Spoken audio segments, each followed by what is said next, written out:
קן ברג'ס זה יותר מאשר סתם אדם, זאת למעשה תופעה. תופעה שפרצה לתוך שדה הזמר החסידי לפני כשנתיים או כשלוש. יצא לי פעם לעבוד באולפן, להסתובב באולפן, לשמוע שיש באולפן לידינו בגלקול מישהו שמקליט בשם קן ברג'ס.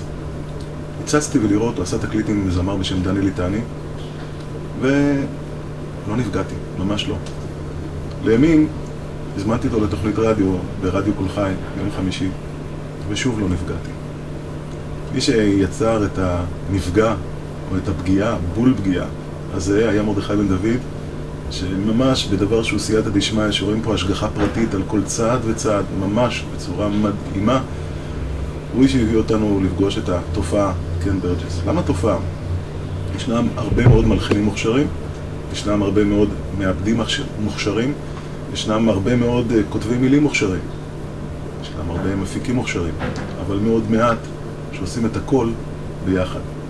למעשה כן מגיע מתחום ההפקה, עוד קצת לפני תחום ההלחנה, זה התפרסם בעולם כולו. אמר לי יוריק בן דוד, מנכ"ל אקו"ם, שכן מכר תקליטים בעולם יש יותר מאשר כל חברות התקליטים בארץ מאז שהם הוקמו.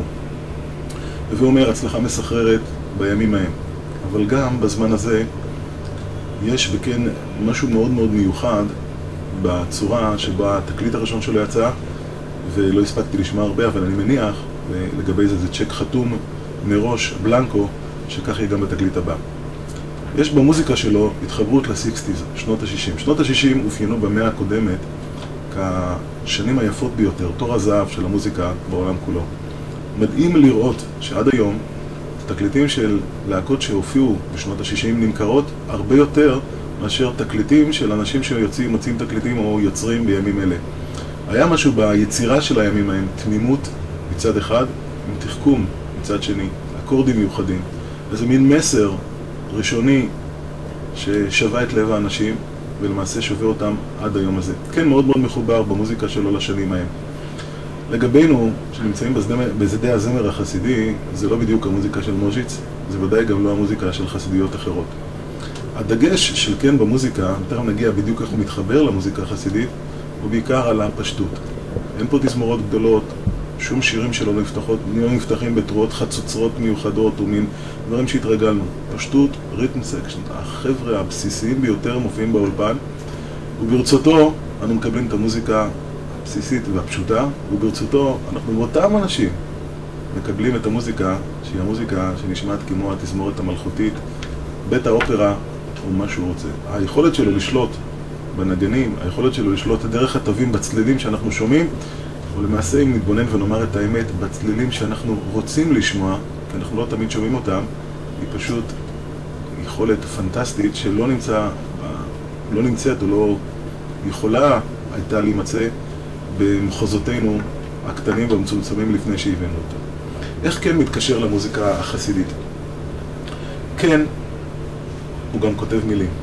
המילים שכן כותב עליהם כאדם שבא משם והגיע לכאן, הם מילים שנוגעות בשורשים המאוד מאוד מאוד יסודיים והבסיסיים של היהדות.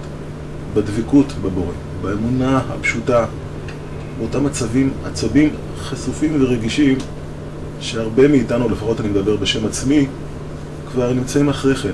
לא תמיד יורדים לראות מה קומה נמצא בקומה הראשונה, אנחנו משוכנעים שאנחנו כבר באיזה קומה 20 או 30. וסוג המוזיקה הזאת, הסוג המילים הזו, נותן לנו, גורם לנו לחשוב שוב קצת לתוך הנושא עצמו. אין במוזיקה הזאת משהו שקשור לאקורדים החסידיים. לפעמים הוא קצת משתלב ומנסה לשמוע או להוסיף מה שהוא שמע וקיבל בשנים האחרונות. אבל הבסיס הוא בסיס אחר. הבסיס הוא של המילים.